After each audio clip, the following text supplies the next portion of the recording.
Welcome, everyone, to Everyday Infertility. This is your host, Savannah Keys. I am super, super excited for today's episode. I have Rachelle Justus here. Rachelle is a online fitness coach, and I actually know Rachelle through a mutual friend. So I have been following along with her journey in infertility for a while now. And so I had reached out and said, "Hey, I think your story is super amazing, and how you're giving a voice to women is so great." So I asked her to come on Everyday Infertility, and I am just so excited about today's episode. So welcome to Everyday Infertility, Rachelle. Thank you. I'm so happy to be here. Yes, I am super pumped. So, for today's episode, we are going to start out and just talk a little bit about Rochelle's background, how she met her husband, some of the infertility journeys that they actually experienced together, all the way through her getting pregnant and then finding out that she had a miscarriage. So, we're going to dive deep today. We're going to talk about a lot of topics. But again, I just cannot say how excited I am and thankful for you coming on and talking about such a sensitive subject. Yeah, absolutely. I told you before, I love sharing my journey. I've never felt, ashamed to kind of talk about what I've been going Yeah. through. So I'm really excited to kind of just share everything today. Yeah, great. Okay, well, let's jump in. So, me and Rochelle actually, so when I reached out to her and asked her to come on the podcast, we had a great conversation and just kind of touched on her story as a whole. And one thing that I thought was super interesting, Rochelle, is that you shared with me in the beginning that you didn't know if you wanted kids. So, do you want to touch on kind of how that process went from I don't know if I want to have kids to deciding and going down that path? Yeah, so it's a little bit of a long story, so I'll try to condense it. But I feel like there are some women that know since they're little they want to grow up Hmm. and be a mom, and that was never the case for me. Yeah. Mine was kind of maybe I want kids, maybe I don't. I Hmm. never really had that just desire that I've talked with other friends that have had that desire to just always be a mom, like that's what they wanted to be.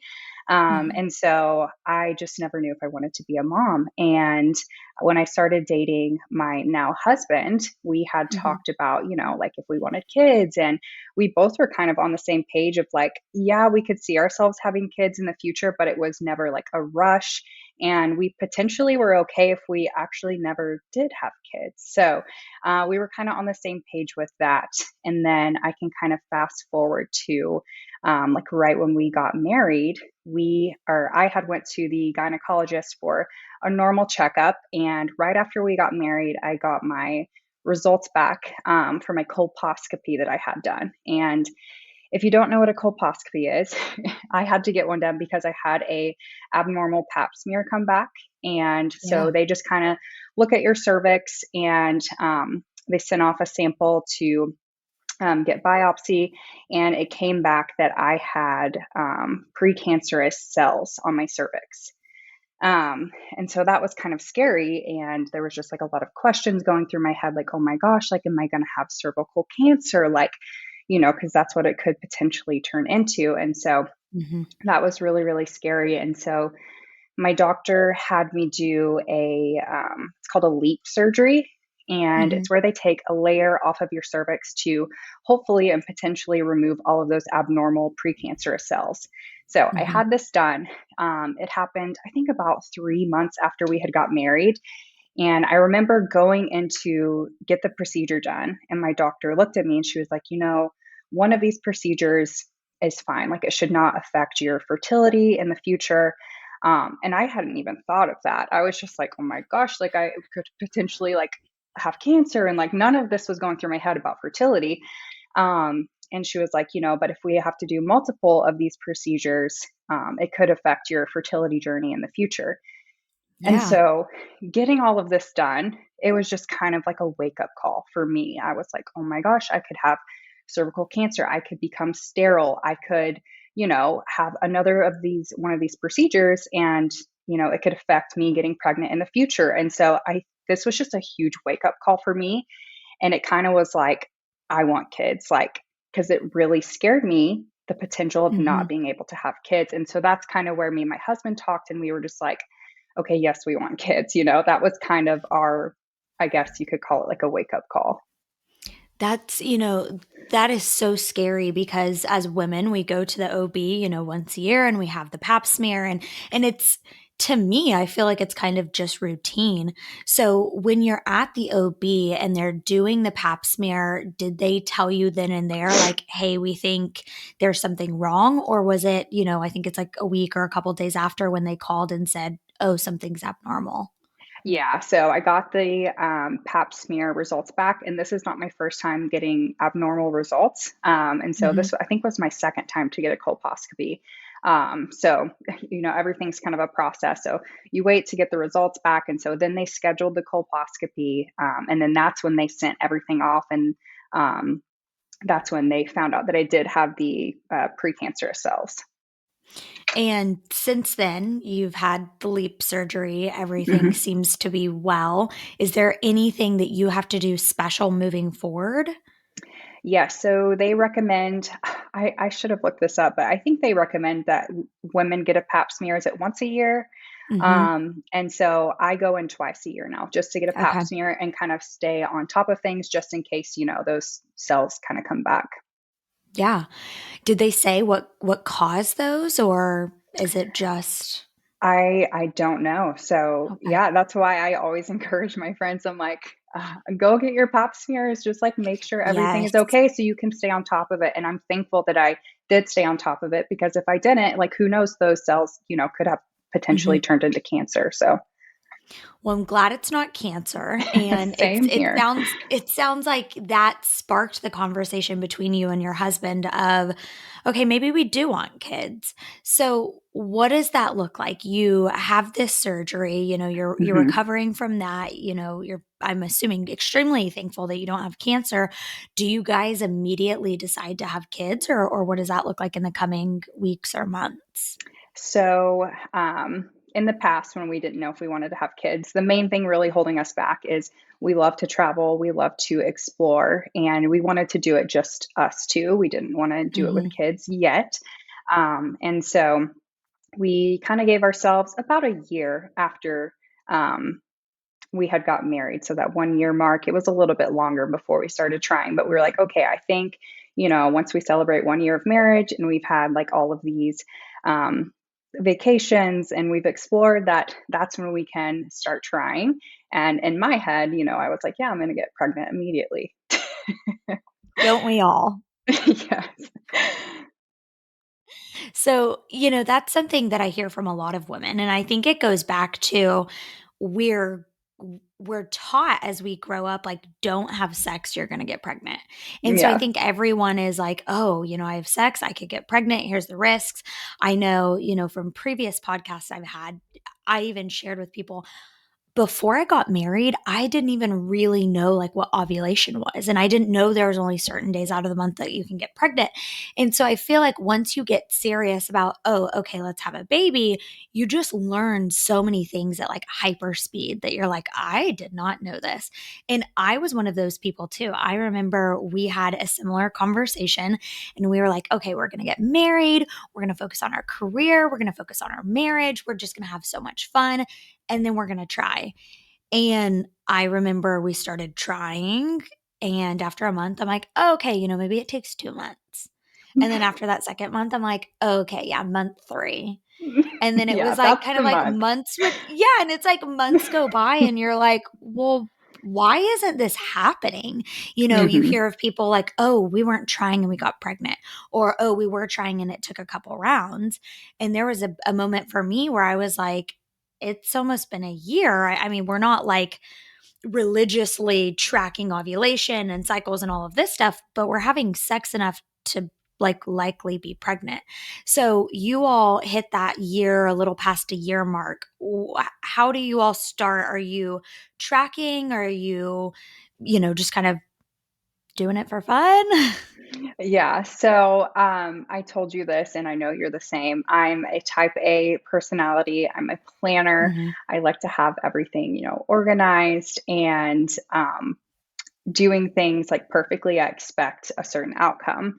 So I'm sure you Yeah. can totally relate to that. So I went into it right away. I was like, I had already been tracking my cycle, I think, for about a year. Okay. And so I knew when I ovulated, and I was going to take the ovulation strips literally the first month we got married, because I was like, if we're going to try, like, I'm going to do this perfectly because I want to get pregnant right away. And Yeah. I'm not that type of person that can just be like, oh, yeah, we're trying, but like not tracking things. Like, I'm just like so into it. And so the Yeah. first month of trying, we were actually on vacation and I ended up ovulating. And so we tried, I think it was in September.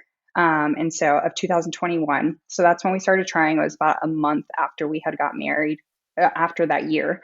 And Hmm. so that's when we first started trying. And when I went to go take a pregnancy test, it came back negative. And Savannah, when I tell you, I was literally wrecked. Like, Yeah. I was like, no, we did everything correctly. Like, we had sex so many days after my ovulation, before I ovulated, and I was like, this is like so weird. And I don't know, even just after 1 month of trying, I was like absolutely devastated. And I remember telling my friend, I was just like, I'm so upset. Like, I can't believe it. And she was like, Rochelle, it's been 1 month. And I'm like, I know, but why am I so upset? Like, Yeah. and so it really hurts getting that negative. Literally, no matter how long you've been trying, I felt that Yeah. devastation from month one of trying. Hmm. And so I completely understand like how women feel when they get that negative Oh, yeah. test. And um, so I got that negative test, and immediately I was like, something's wrong. And I know it takes, usually they say, about a year of trying to be successful. And so I kept that in the back of my head, and I was like, I'm just going to keep trying. And so we tried again. Month two, I got a negative. Month three, I got a negative. And I think it was month 4 or 5 of trying, I actually just had a follow up appointment with my OB, or my gynecologist, sorry. And I was just talking to her. I was just like, hey, like, my husband and I are trying. Like, are there any tips or tricks like you want to give me? And she was like, said everything that I was already doing. I was tracking my cycle. I was tracking my ovulation. I wasn't yet tracking my cervical mucus, but she had said to start implementing that as well. And so I was like, okay, I'm literally doing everything. And she was like, okay, so she was like, I could test your blood work after you have ovulated. So track your ovulation, come back Hmm. to me, I'll do your blood work, and we can test. I think it was my progesterone to see if I was actually ovulating. Hmm. So I did that, and it came back. Yeah, yeah. She was like, yeah, you're definitely ovulating for as far as I can see. And she was like, you know what? This is the extent of what I can do for you. She was like, I'm not a fertility specialist. So she referred me and my husband to a fertility specialist in Dallas. And so my husband and I went there. It took a couple of months for us to get in there. And so my husband had testing done. I had testing done. I had the awful HSG test, which I know you've had that. It was the worst experience ever. So Yes. painful, which I know Oh, it's yeah. not painful for everyone, but you and I both experienced it, and it was very painful. So, getting the fertility testing done, everything came back normal on my end. Apparently, my tubes were clear, my blood work was great, my ovaries looked good, my follicles, whatever they test for, everything looked great. So I was very excited. And, I got my results back like immediately. Hmm. And we were just waiting on my husband's results. And so we had set up like a telehealth like conference through Zoom or whatever with the fertility specialist doctor. And he had let us know, which this hadn't even been a thought in my head, but my husband had zero sperm. So Mm. when we found out that, it was just kind of like, I don't know, like I hit like a brick wall. I was like, Yeah. this is crazy. I never thought I would be that girl that's going to suffer like infertility. Um, and you don't hear a lot about male factor infertility. Usually, No. it's the woman, Hmm. but it takes two to make a baby, and so there is Yeah. male factor infertility. So we found out this information, and it was just kind of devastating for us. We were like, this is crazy. And, the doctor honestly wasn't that helpful. He just kind of gave us one option. He was like, Nick needs to start taking this medication. He may get sperm back, he may not. If he does, it's probably only going to be a few sperm. And what we'll do is do a surgery to retrieve the sperm if it comes back, and we will go ahead and move forward with IVF. And so that was a lot to digest in one Yeah. day, finding out he has zero sperm, finding out, we're potentially going to have to do IVF if he can even get back any sperm. That was kind of the thing that was weighing on me. He kind of emphasized, like, his sperm might not come back. And that was just kind Wow. of a lot to wrap my head around. So, That is so much to go through. And you hit on a couple points that I want to chat on. One, being such a type A person, I feel that to my core. We've talked about this. I've mhm. had so many conversations with women going through infertility that this is a really big struggle for them because I know, like you're an entrepreneur, you go for what you want. You set yourself a goal and you're like, I want to accomplish this. So when you don't, you're like, what am I doing wrong? How am I failing at this? I'm doing everything right. I'm following, step by step by the book. Like, and I think for a lot of women, that is like okay, is there a bigger problem here? Because we are perfectionists, we're type A, we're OCD. I think that is something where it's like, okay, this can't be me. I'm doing it right. But to go into these appointments and not have the idea of, oh, what if this is male factor? I totally get that. I was in a similar boat to where I was going and talking to my gynecologist. I had sought out acupuncture. I was doing all of these things. And my doctor was like, well, what about your husband? And I'm like, what about him? Yeah. What Like, about what him? about him? He's perfect. He's great. And Yeah. they're like, well, has he been tested? And it was like this oh shit moment of, oh, yeah, I didn't think about that. And you do kind of hold your breath for the exact reasons that you said. So when you guys are on this telehealth appointment and you find out the results that he has no sperm, how did he take it? Um, Nick, and my husband, he can be very emotional. Um, and this was just kind of the start, I guess, of seeing his like more emotional side. And so he just kind Yeah. of broke down. And I never wanted him to feel like, oh, you're the reason we can't get pregnant, because I know if it was roles reverse, like me, if I Hmm. was the issue, I wouldn't want to have to feel that weight on my shoulders. And so I just assured him, like, hey, it's going to be okay. Like, we'll figure this out. Yeah. And he was just honestly like devastated. He couldn't believe it. I mean, like, what man, wants to hear, like, they're the issue or they have no sperm? It's just kind of a lot to take in and digest. Yeah, and you mentioned, this is not something that's talked about.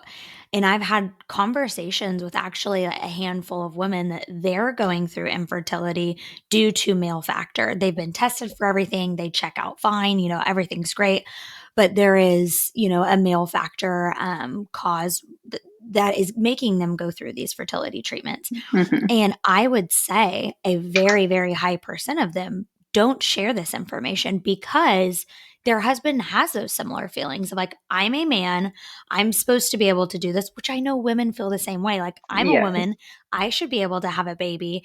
And so it's just something that's not talked about enough. And so I'm sure when Nick got this news, he's probably thinking, no one is experiencing this. I'm the only guy. Who do I know? I don't want to go tell my friends and family. Like, what are they going to think of me?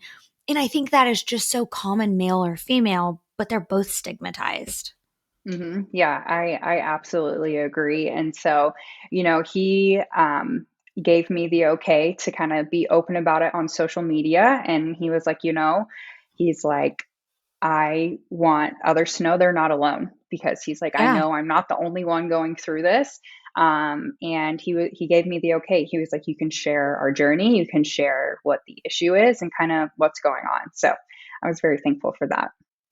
Well, and that's awesome because you have a fairly large following on Instagram. And I'm sure there were people who finally were like, oh, okay, there's someone like me. There's someone in the same boat that I could relate to, because that's something that's hard to. I mean, I know I look in my close circle of friends and I don't have anyone to relate to in my, situation. And so I know that people that are brave enough to share their story and brave enough to put that out there, I think that's just so important. So you all have that telehealth appointment. You're told, like, hey, you can take medicine, we can go in for surgery and potentially IVF. What do the following steps look like? So neither of us liked this doctor. We felt deep down that we just needed to get a second opinion.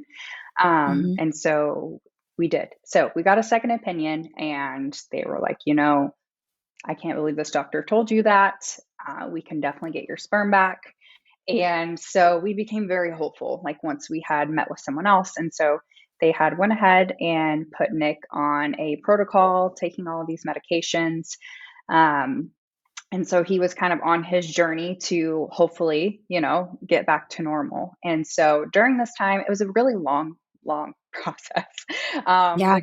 The first medication that he was taking, it didn't work. He would have multiple appointments about every 3 months to get checked again to see if there was any improvement. And, we just kind of kept getting negative results, and nothing was improving. So it was just kind of frustrating kind of during that waiting period. And in the meantime, I actually was following this girl on Instagram. Her name is Adelaide, and I love her page. She shares her infertility journey as well. And I could just really kind of relate to what she was going through. And she had shared the doctor that she was going to see, and she just raved about this doctor. She was an OBGYN, and she specialized in endometriosis. And I have always, in the back of my head, believed and thought that I had endometriosis, just with symptoms and family history. My mother had endometriosis, one of my aunts. And so I just always thought I had it, and I'd always, just my symptoms and my thoughts, my feelings had all been dismissed by previous doctors. And so I was like, Hmm. okay, I guess I don't, I don't have it. And so, anyways, I was following this girl. She was talking about this doctor, and she wasn't too far from me. She was in Dallas. And so I set up an appointment with her just to meet with her and kind of go over Hmm. everything. And I was like, I explained our situation to her. I was like, I had all this testing done, everything came back great. I was like, however, I am still having all of these major symptoms. And so I just kind Hmm. of explained everything to her. And this doctor was literally a godsend into my life. She was absolutely amazing. She sat down and spoke with me for over an hour, Savannah.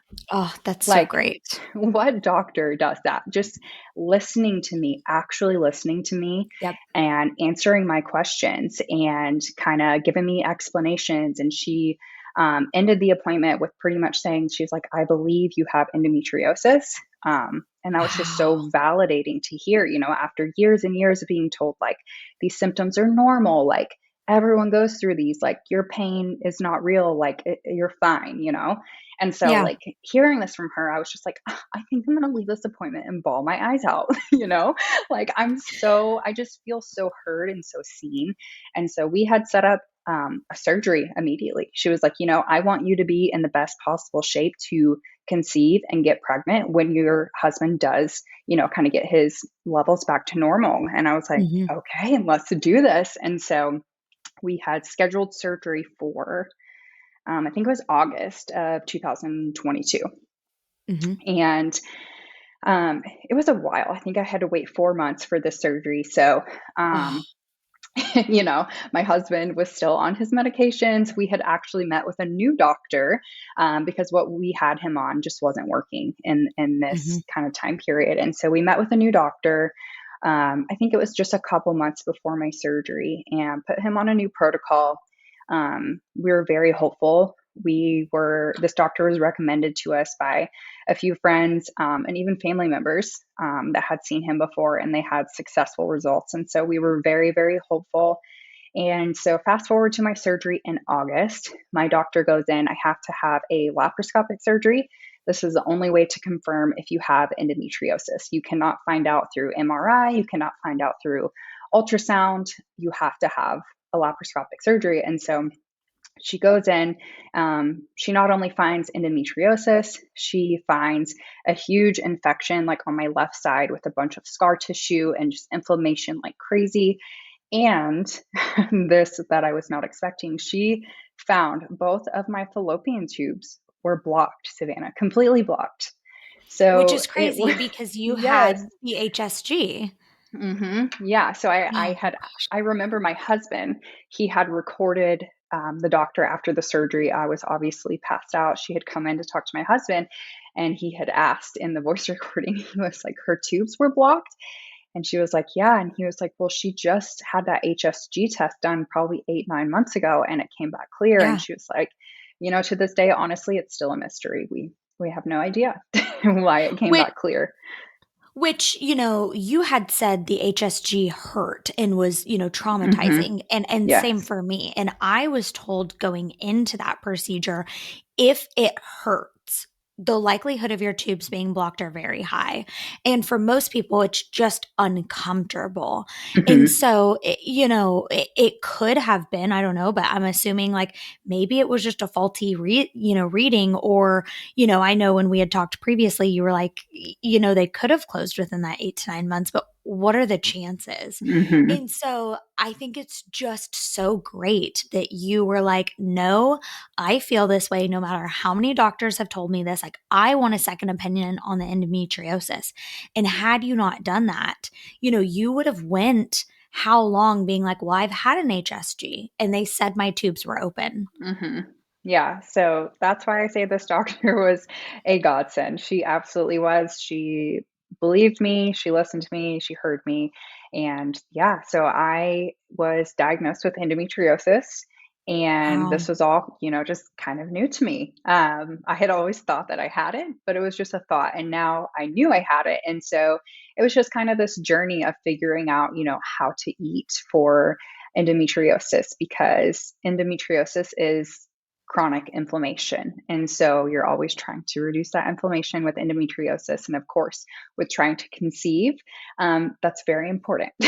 And so Yeah. I was just kind of on this new journey, but I felt great because I did have answers and I had an Hmm. amazing doctor that I could go to for any of my questions. And so that's kind of the diagnosis of my endometriosis and kind of figuring all of this out. So, And so, what were some of the symptoms that kept you thinking that you had endometriosis? I mean, honestly, I had all of the main symptoms of endometriosis. I had pain with my period. I had Hmm. major bloating. Like I looked 6, 7 months pregnant, and my stomach was just so distended. Sometimes it was painful. Hmm. It didn't matter like what I ate, what I didn't eat. Sometimes I just had these like flare ups, and I didn't know what it was. I just thought I always bloated.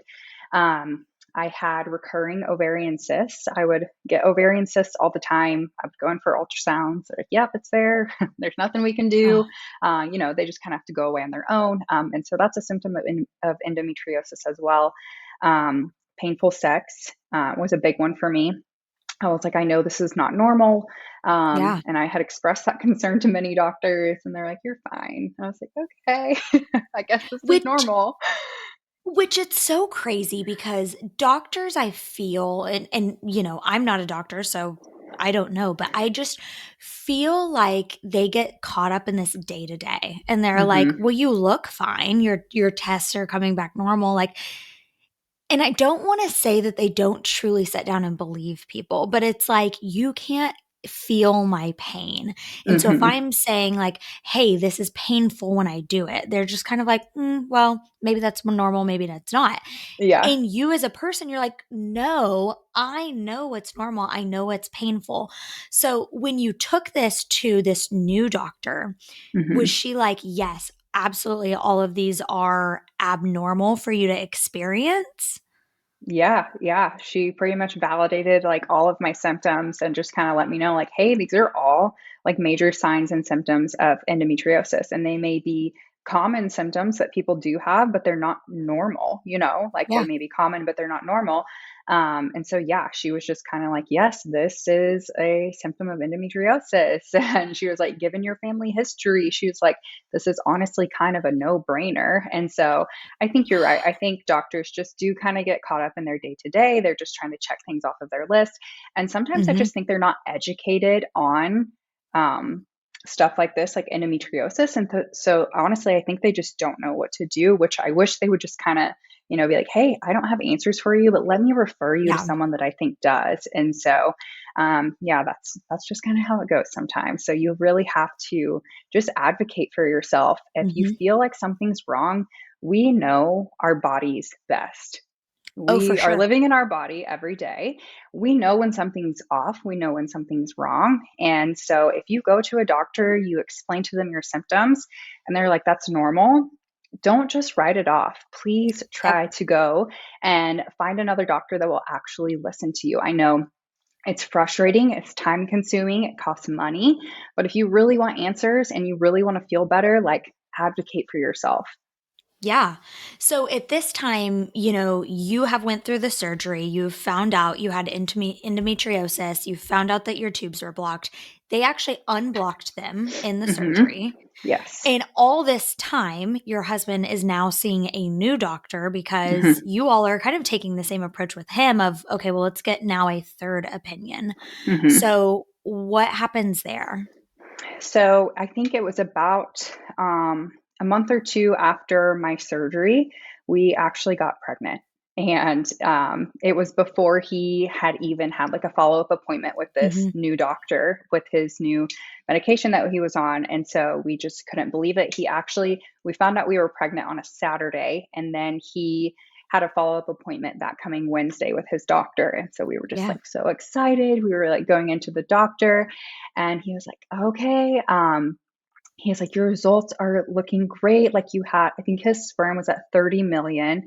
And we're like, yeah, we know I'm pregnant. And so it was just so exciting. Like Hmm. finally, like the stars aligned.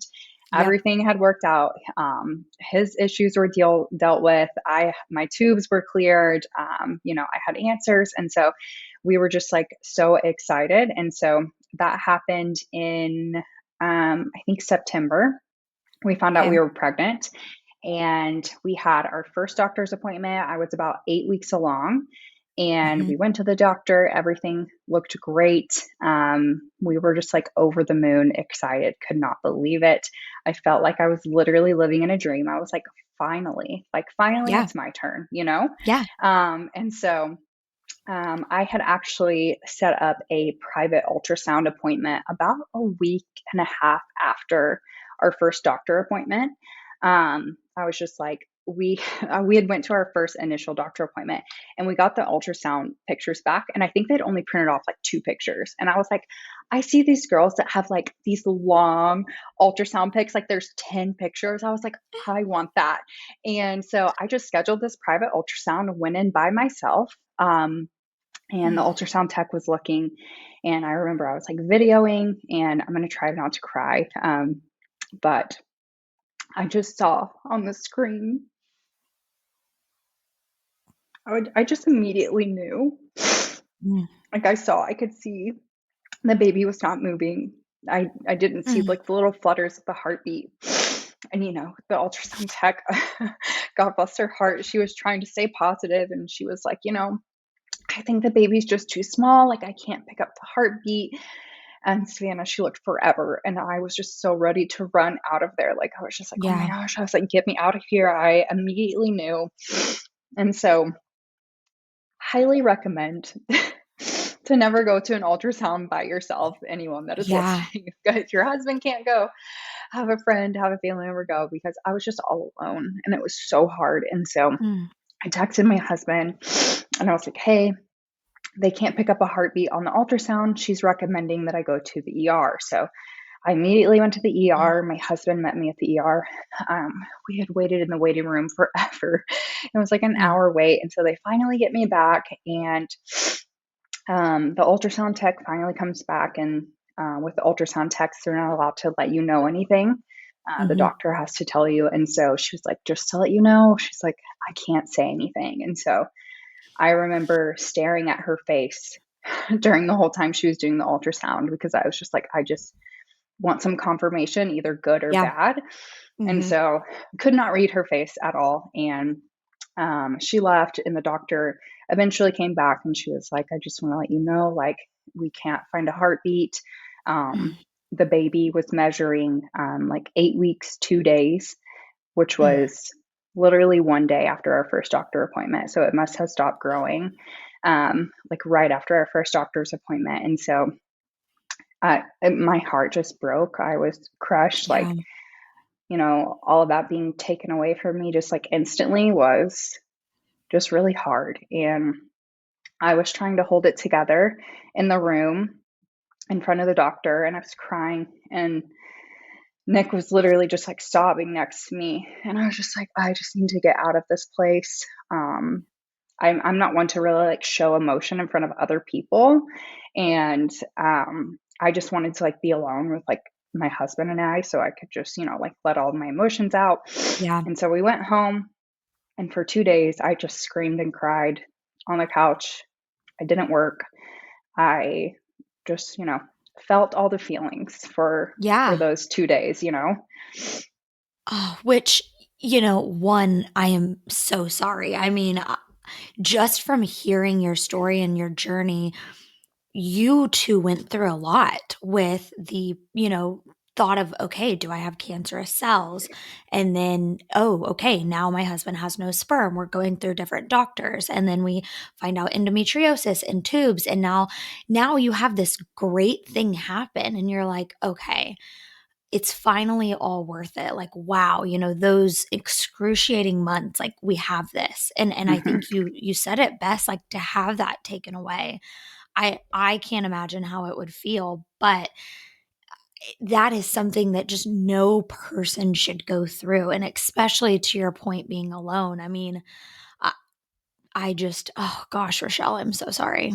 Yeah, thank you. Yeah, it was really tough. And I'm the type of person that I like to just kind of sweep things under the rug. Like I feel everything, and then I'm like, okay, I got to get back to my day to day life. I'm not going to sit Hmm. here and be miserable. Like I'm going to move on. And honestly, if it's all God that has helped us both get Yeah. through this, like He has just given us this overwhelming peace that people have said it before. It makes no sense. It literally makes no Hmm. sense. I should not be feeling this way, but I do. And we know it's going to be okay. We've Yeah. always trusted in Him. We've always trusted in His journey for us. And this was Yeah. just a part of our journey. So, Yeah. So if it's okay to talk about, you go to the ER, you find out that the baby, has stopped growing. Did they do any testing or, what did you leave with any answers? yeah. So they had just said that I needed to follow up with my doctor. So, um, I immediately just messaged my doctor on the portal. I didn't even bother calling because I knew I wouldn't be able to speak. And so I Yeah. just messaged my doctor through the portal. I let her know what had happened.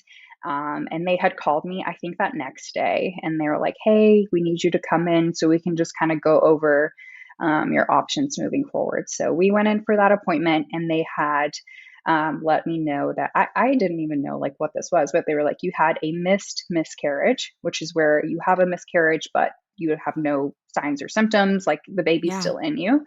And she's like, so you have three options moving forward. We can do a D&C where they just go in with surgery and kind of take everything out, or we can give you medication to kind of speed the process up and you can just have this miscarriage at your house or wherever you're at. She was like, or third, you can just kind of wait it out and let things Mm. happen naturally. And I was like, I don't like those last two options at all. Like, I want this done. And she had also let me know if we did do a D&C, we would be able to send everything off for genetic testing, where we would be able to find out potentially if there was like um, an issue that had caused the miscarriage. And we could also find out the gender of the baby. And so we were like, I think this is what we want to move forward with because we did want to send it off for genetic testing. So that's what we chose Yeah. to do. So you all, go to the ER, you get this heartbreaking news, you go back to your doctor. What was the timeline between you being in the ER, seeing your doctor, and then having the DNC? So it was kind of a bit of a wait, which was really concerning to me. So I had immediately went in, I think 1 or 2 days later after the ER to meet with my Hmm. doctor and go over the options. And then after that appointment, I think I ended up having to wait over a week, almost 2 weeks for my surgery. And so, every day I would just wake up and I would pray, like, please, God, like, I don't want to pass this at my house. Like, Yeah. that's just traumatizing. And I didn't want to Yeah. have to go through that. I've known friends that have gone through that. And I was just like, I don't want that to happen for me. And so we eventually made it to our surgery. Where she did the DNC. And so she sent everything off. And then we just had to wait for our results, which felt like a lifetime. Yeah, I can imagine. Yeah. So So so you go through the DNC and you get your results back. How long was that? I want to say it was about 2.5 weeks of Oh. getting the results back. And in the meantime, it was just a longer process because I had to set up an appointment with my doctor so she could go over the results with me. And Mhm. she was booked just back to back because she was about to go on maternity leave. And so I Oh. completely understood. I was like, I understand. And I was like, me Mhm. getting these results isn't going to, change anything. And so Yeah. we were patient, but of course I was like curious to know. And so she had called me. She was like, okay, are you ready to go over these results? And she had let me know that they found out I had what's called a partial molar pregnancy. And Mhm. I was like, I'm sorry, what? I was like, I have no idea what that is. Can you break this down to me and dumb it down to me? Because I don't know what this means. She had said it, and I was like, I need you to explain this again. And Yeah. so she was like, you had a partial molar pregnancy, and it happens at conception. So it's this crazy thing where two sperm fertilize an egg, and um, there's one copy of the mother's chromosomes, but there's two copies of the father's chromosomes, and so Mm. it's just abnormal and it cannot develop. So I think the longest a partial molar could last, I think from Googling it, was about 3 months. And so ours had lasted a little over 8 weeks. So getting this news was honestly a little bit of a relief to me because I have, I don't know, I just kind of was questioning everything that I had done when I was pregnant. And I was like, if I did this, is this what caused my miscarriage? If I had done this, or if I had taken this, or if Mhm. I didn't do this, or if I didn't work out, just all these things are running through my head. I think it's just kind of Yep. a natural response to just kind of Mhm. question yourself. And so, not that I ever think, anything you do could cause your miscarriage, but getting this answer, knowing that, it never would have made it was just a little bit of a relief. And so after this, I feel like I have just been one through one thing after another. Yeah. She was like, you had a partial molar pregnancy. And she was like, so with molar pregnancies and partial molar pregnancies, you're more at risk for developing a cancer. And I was like, great. What else? Yeah. Of course, right? Only me. Yeah. Oh my And gosh. so that was a lot to digest as well. And she was like, we're just going to test your levels, your HCG levels, and watch them go back to zero because HCG is the hormone that tells you if you're pregnant. And it's the Mhm. hormone that rises during pregnancy. And then it's also apparently what tells you if you have cancer, if you've developed cancer.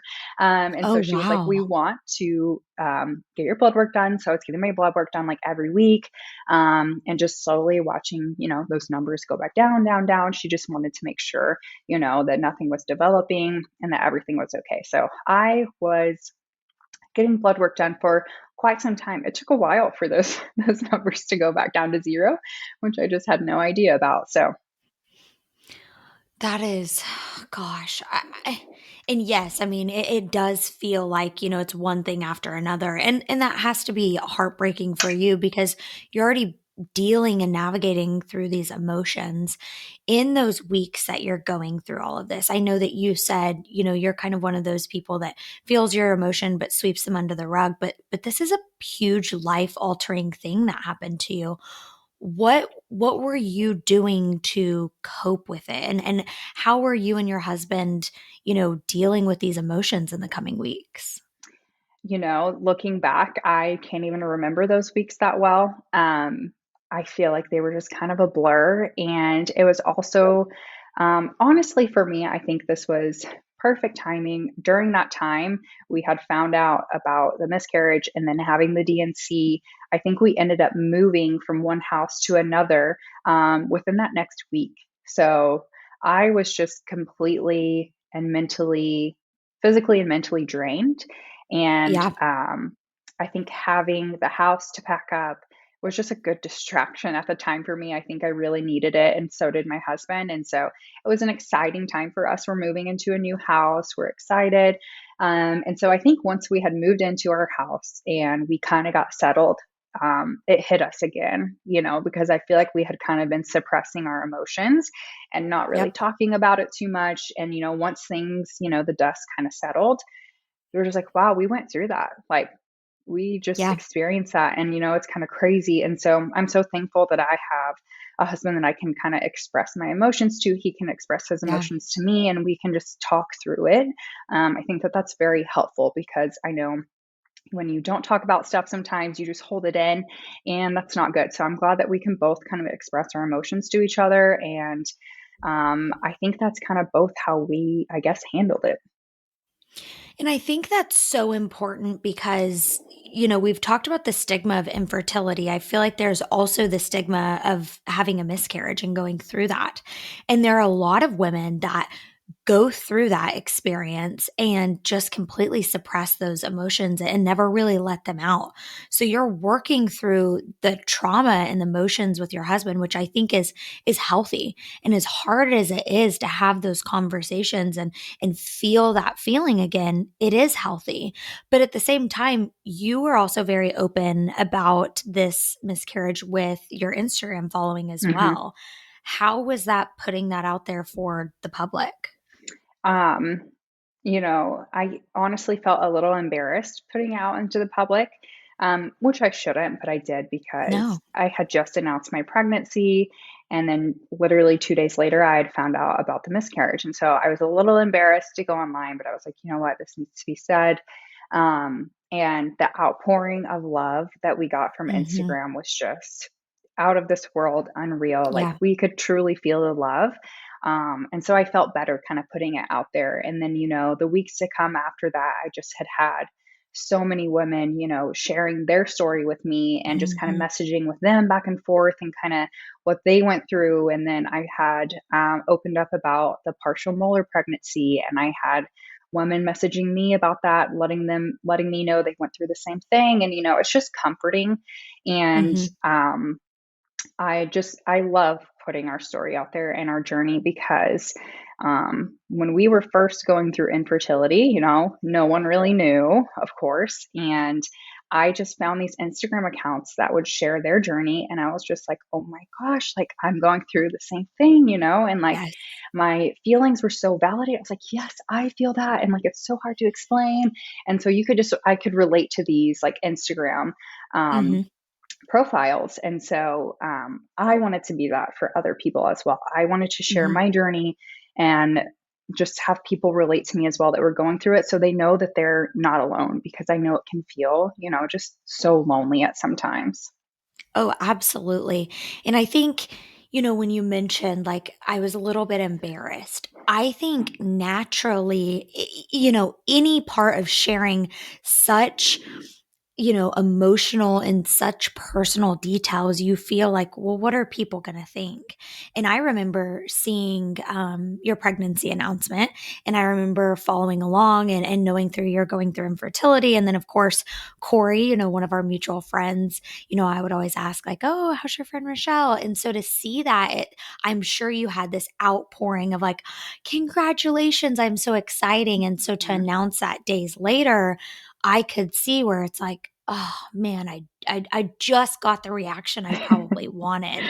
And that Yes. thing that, I worked so hard for. And then now you feel like, oh, now I have to tell everyone. Like, but Yeah, I it was think kind of it's, like letting them down as well, if that makes sense, because everyone was just so excited and so happy for Mhm. us. And they're like, finally. And I was like, now I have to go let down everyone else.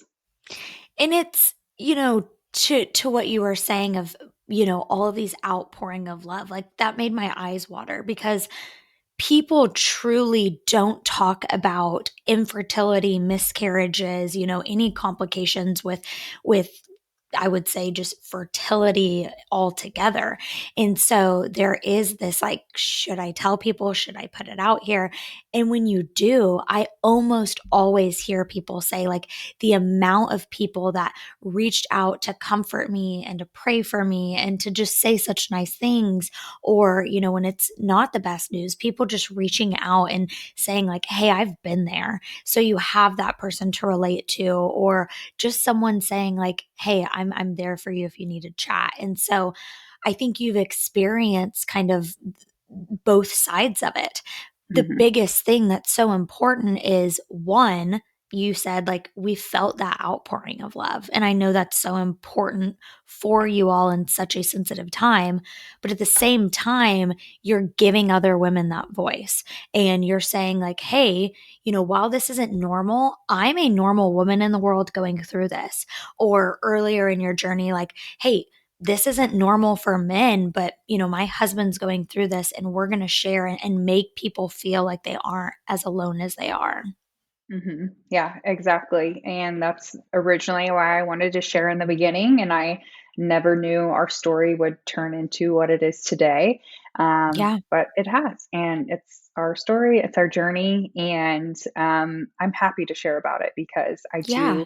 I just, I love letting others know that they aren't alone and they have, someone to relate to. And my DMs are always open. I'm always chatting with women, I have girls in my inbox every day asking me about endometriosis. They're like, hey, I think I have this, or, asking me about infertility, or like, especially male factor infertility. I have so many women that are Hmm. like, hey, I can relate. And I'm like, wow, I had no idea it was this Yeah. common. And so it's just so great to talk about it and just kind of normalize this Oh, yeah. subject. Well, and you had mentioned when you first started going through infertility, you found, some Instagram profiles that were talking about it. And I was the same way. I remember getting the news like, okay, your tubes are blocked. You're going to have to go through IVF. This is your only option. I was like, okay, I've been going through infertility for the past, year and a half at that point. I don't have anyone to talk to about this. Now I'm going to go through IVF. I really don't have anyone to talk to about this.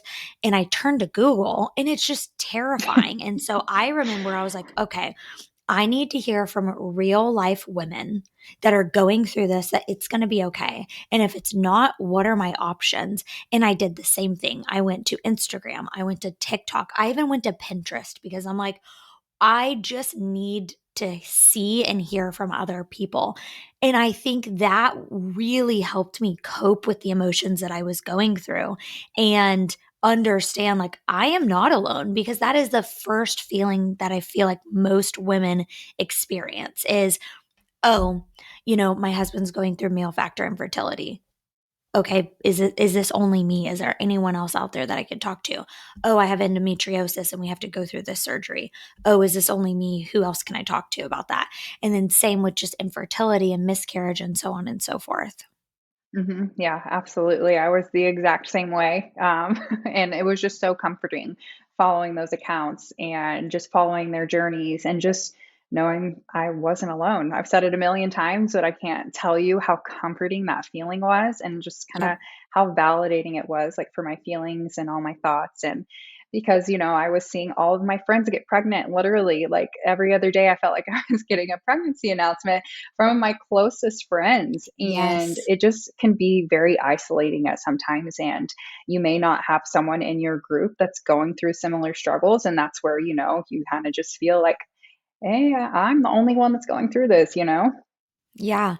Pregnancy announcements are such a sensitive topic for a lot of women going through infertility. And like you, I've had plenty of pregnancy announcements within my close friends. I mean, my best friend of 15 years, she told me she was pregnant.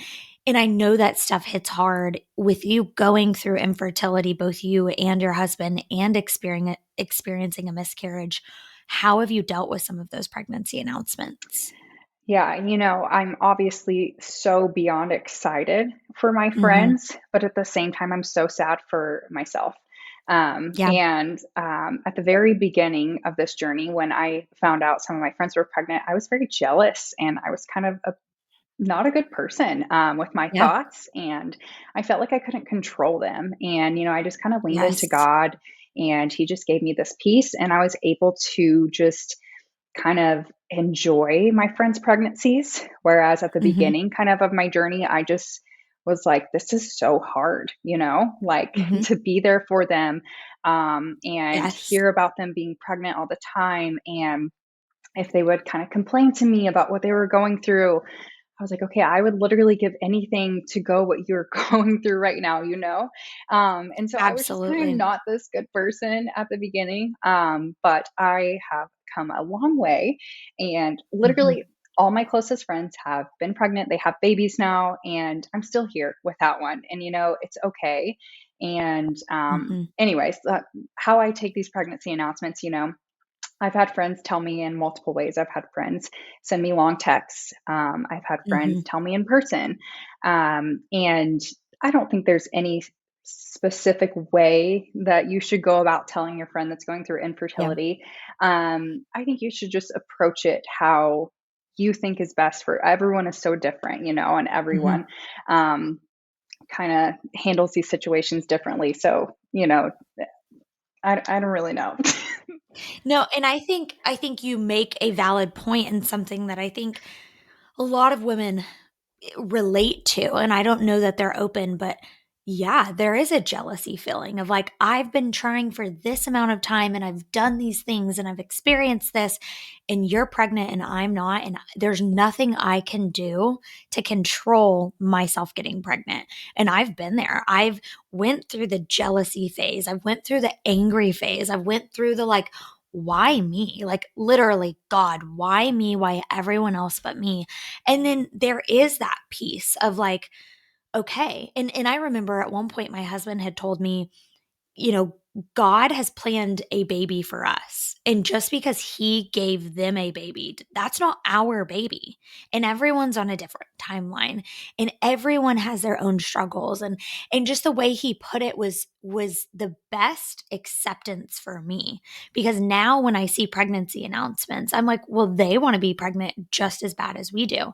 They may Hmm. have not went through the pain and the struggle that we have, but that doesn't like downplay the fact that they want a baby as well. And, that's not the baby that God has planned for us. And our time is going to come, and you just have to hold on to that faith. And so I love that multiple times throughout this podcast, you've said, like, we've leaned into our faith and we've experienced that overwhelming peace. And I'm sure as peaceful as you feel, there are still times that slip through the crack where you're like, this is hard. This is uncomfortable. This is upsetting. I've been there, but you have to hold on to that positivity. Yeah, absolutely. Yeah, I definitely have my days and my moments where I see things and they hurt and they sting and it sucks. You go through, every day is different for me. Some days I'm so excited and I'm so happy. And then some days, I'm like, wow, like I could be almost, like 20, 30 weeks pregnant right now. And I'm Yeah. not. I could be giving birth in June, but I'm not. And so, every day's Mhm. just kind of different with this journey. But I do have that peace, for sure, which is very nice. But yeah, I definitely have my difficult days as well. Well, and I think it's so important to normalize that. You don't have to snap back and say, I went through this heartbreaking thing and I went through these trials and I'm fine. No, no one is going to be fine after that. But recognizing what things maybe trigger you and upset you and maybe trying to avoid those and recognizing days that you are excited and you are looking forward to the future and you're saying, okay, I have another chance at this, just have to take it day by day, honestly. So I think it's great. Rochelle, I think what you're doing for women out there is awesome. I think sharing your story from day one until now has helped so many people. And, it is unfortunate. And I know you know this.